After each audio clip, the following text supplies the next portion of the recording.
और आप देने का कोई बात ही नहीं करते हैं। काशकोल लेके खड़े हो जाते हैं उधर, करें थोड़ी देर और मेहरबानी से थोड़ा और दे दें जी, थोड़ा और दे दें। तो मेरा ख्याल है डोनाल्ड ट्रंप ने भी मिसकैलकुलेट किया। अब नरेंद्र मोदी पे डिपेंड करता है कि ये कितना बड़ा सियासतदान है या कितना बड़ा स्टेट्समैन है, ये कैसे इसके साथ डील करता है। बिकॉज अब क्वाड फर्क है, चाइना कम कि हाँ हम तैयार हैं आपसे बात करने के लिए। तो इसलिए चाइना ने देखे ना क्या कॉन्फिडेंस बिल्डिंग मेजर किया, रातों रात उन्होंने वीजे खोल दिए, इंडिया ने भी और चाइना ने भी। बातें बहुत हैं मगर कोई रास्ता नहीं निकल रहा है। अमन होना चाहिए, पीस, ठीक है। तो फॉर दैट पर्पस क्यों नहीं हम वो करें जो अमन को नजदीक ला सकते। इंडिया आपसे बात नहीं करना चाहता। मुझे हालात ये हैं कि खजाना साल भर के अखराजात का मुतहम्मिल नहीं है, जबकि IMF से कर्जे की अगली किस्त का हुसूल हर गुजरते दिन के साथ नामुमकिन होता नजर आ रहा है। हिलाली साहब, इन हालात में क्या हुकूमत इस काबिल होगी कि एक मुतवाज़िन बजट पेश कर सके जिसमें आवाम को कुछ रिलीफ भी मिले, तरक्याती काम भी हो सके और मुआशियात की हालत भी सुधर सके? कैसे हो सकता है भाई, बिल्कुल नहीं हो सकता है। आपको तो रहना ही है IMF के फोल्ड में। अगर आप IMF के फोल्ड से निकले हैं तो यू फेस बैंक्रप्सी और आप कर भी नहीं सकते हैं। ये क्या हो रहा है, मुझे समझाओ। है बेशक हमारे फोर्सेस जो हैं अल्टीमेटली उनको विड्रॉ करना पड़ेगा, मगर बेशक इस वक्त उधर ही उस लिमिट पे रखें जो वो है।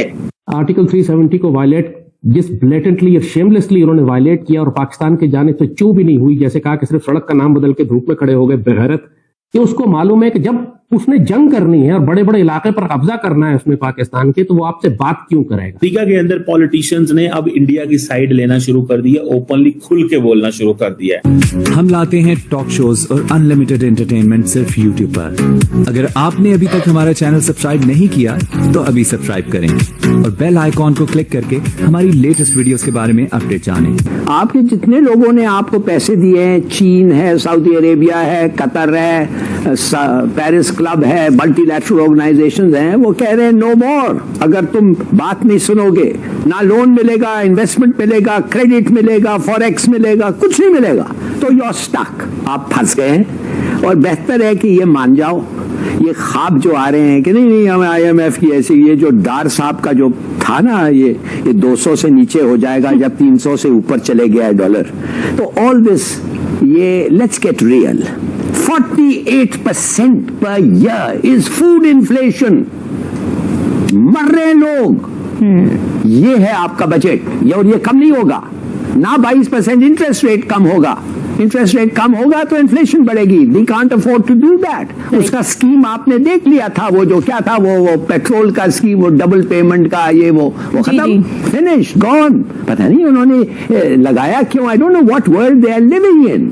तो देखिए, अगर आप अनडिसिप्लिन लोग इतने पैसे इतने सालों तक विदाउट डिसिप्लिन खर्च करते रहे हैं, खाते रहे हैं, कितने सारे लोग, 70% पाकिस्तान का टैक्स 11,000 लोग देते, यकीन कर सकते हैं आप? 11,000 लोग 70% टैक्स देते हैं इस मुल्क का।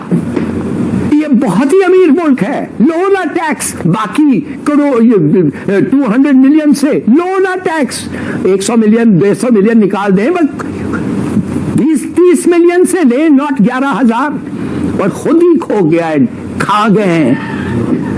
तो फिर this is the situation you face. तो हाँ, मैं आपको ये बताना चाहता हूं, आपका क्या समझते हैं, आपका डेट कितना है? 100 बिलियन आपका डेट है। World bank, IMF, ADB 44 billion, China 30 billion, Paris club 11 billion, bond market 7 billion, banks 2 billion, Saudi 6 billion. देखिए, फॉर गॉड सेक, आप उसे इग्नोर नहीं कर सकते। उसकी वजह यह है कि वो एक इंपॉर्टेंट हैसियत रखती है अमेरिकी सियासत के अंदर। रिपब्लिकन उसने इलेक्शन भी लड़े थे, सारा जो तमाशा उस वक्त हुआ था उन्होंने किया था। अब वो यूनाइटेड नेशंस में एम्बेसडर रही हैं। अब वो अमेरिकी, अब if you are an American ambassador to the United Nations, you do understand the global politics, multilateral politics, America's global interest. So that is why ये कह रही है कि ये strategic disaster है। और ये उन्होंने कहा है, ओपिनियन पीस लिखा है न्यूज वीक में। वो कहते हैं ये हमारा डेमोक्रेटिक पार्टनर है, जबरदस्त किस्म का पार्टनर है, तो ये चीजें जो हैं वो पाकिस्तान या चाइना या ये चीजों में वो कहती है ना पढ़ो, आप सिर्फ और सिर्फ इंडिया की तरफ देखो। चाइना एक कम्युनिस्ट कंट्रोल्ड चाइना है, पर सवाल यह है क्या इंडिया भी चाइना को कम्युनिस्ट कंट्रोल्ड चाइना कहता है? क्या इंडिया भी चाइना को यह कहता है कि तुम लोग फ्री वर्ल्ड जो तुमको उसके लिए एक खतरा हो? इंडिया ये नहीं कहता। इंडिया का ये मसला नहीं है, ये अमेरिका का मसला है, डेमोक्रेसी प्रमोट करना, ये सारी चीजें करना। और ये जो अमेरिका और भारत के दरमियान ये जो पार्टनरशिप है वो कहती है it should be to counter China.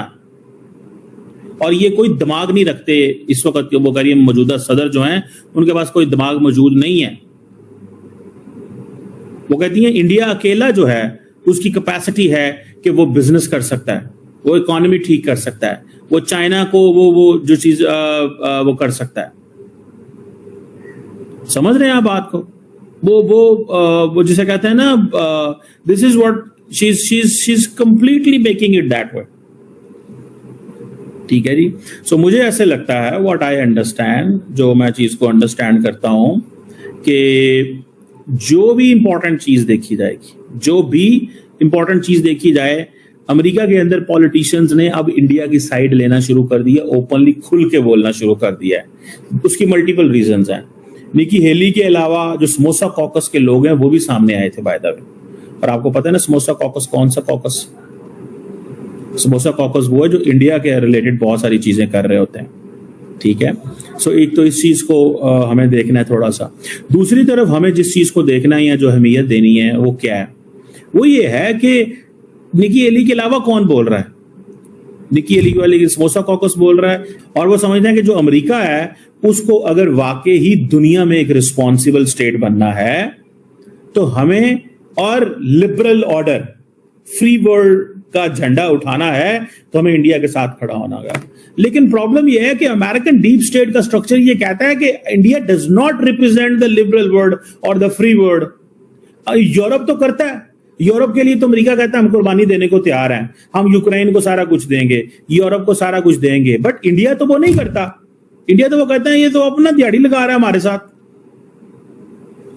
वो यही कह रहे हैं ना इंडिया, वो यही कह रहे हैं कि ये दिहाड़ी ला रहा है साढ़े नाल और हमें कुछ मिल नहीं रहा रिटर्न में। अब ये फैक्टर जो है it has a lot of significance. इसकी सिग्निफिकेंस है भाई साहब, आप इसको अंडर एस्टिमेट नहीं कर सकते। समझ रहे हैं बात को? आप इसको अंडर एस्टिमेट नहीं कर सकते। आप ये नहीं कह सकते कि जनाब ये ऐसे है तो इधर तो उधर। नो, आपको ये सारी चीजें जो हैं वो हो गई हैं। अब मैं ये समझता हूं कि अगर निकी हेली जैसे और लोग सामने आ गए और उन्होंने ये बात की तो वो एक इंपॉर्टेंट, उन्होंने कहा जी इंडिया अकेला खड़ा हुआ है जी, ये पोटेंशियल मैन्युफैक्चरर है। इंडिया किस चीज पे खेल रहा है? इसी चीज पे कि मैं बड़ी मार्केट हूं, मैं तुम्हारे लिए सारा कुछ तैयार करूंगा, तुम्हें सब कुछ सस्ता मिलेगा। अभी अमेरिका के अंदर भी आवाज है, अभी मैंने वॉल स्ट्रीट जर्नल को पढ़ रहा था तो वो कह रहे हैं, अभी मैं देख रहा था वो जो माइक पेंस हैं जो अमेरिका के फॉर्मर वाइस प्रेसिडेंट थे ट्रंप के साथ, ट्रंप की पहले टर्म में, उन्होंने भी कहा, उन्होंने कहा who is paying for the tariffs? It is the American people who are paying for the tariffs. Trump क्या कहता है? ट्रंप कहता है जब पूरा साइकिल चलेगा तो अमेरिकियों को फायदा होगा। मैं तो इस चीज में देखना चाहता हूं कि हम क्या फायदा उठा सकते हैं। साढ़े बंदे सुते ने, पूरी वजह है कि हमारी वो अभी इकोनॉमी चीजें उस तरह है ही नहीं है जिस तरह होनी चाहिए। हम एक्सपोर्ट ही नहीं कर सकते टेक्सटाइल में, बाकी चीजों में। ये तो देखें आज जिस तरह हम, चीन ने हमारी मदद की थी इंडस्ट्रियलाइजेशन में, हम इंडस्ट्रियलाइजेशन कर रहे होते, हमने चीजें उठा के अमेरिका भेजनी शुरू कर देनी थी, हमने चीजों का फायदा उठाना था, पर हमारा इंडस्ट्रियलाइजेशन से लेना देना ही कोई नहीं। हमें इंडस्ट्री से नहीं, वी डोंट लाइक इंडस्ट्री ना, हमारा इंडस्ट्री से क्या लेना देना है? इंडस्ट्री मतलब वो तो एक डिफरेंट किस्म की चीज है ना। हमें तो सिर्फ वो फिर लोग बातें करते हैं, वो कहते हैं जी हमें तो भीख चाहिए।